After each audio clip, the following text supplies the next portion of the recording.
ایک دہائی قبل قمری اور سیاروں کی سائنس ایک نئے دور میں داخل ہوئی۔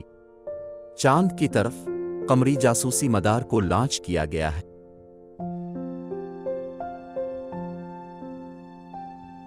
7 سائنسی آلات موجود ہیں۔ لیمپ، اس نے اب تقریباً نصف بلین کلومیٹر کا سفر کیا ہے۔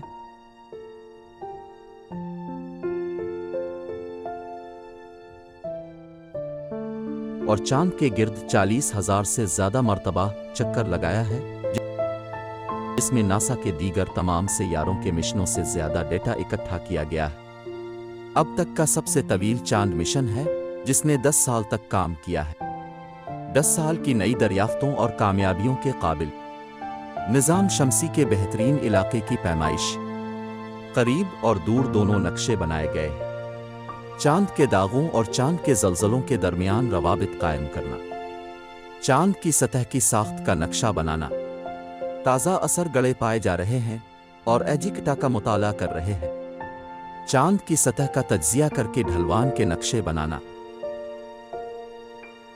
مسلسل سورج کی روشنی اور سایہ والے علاقوں کا پتہ لگانا، تابکاری کی پیمائش اور شیلڈن کا اندازہ، سب سے جنوبی مقام پر پانی کی برف تلاش کرنا کے لیے راستہ تیار کر رہا ہے۔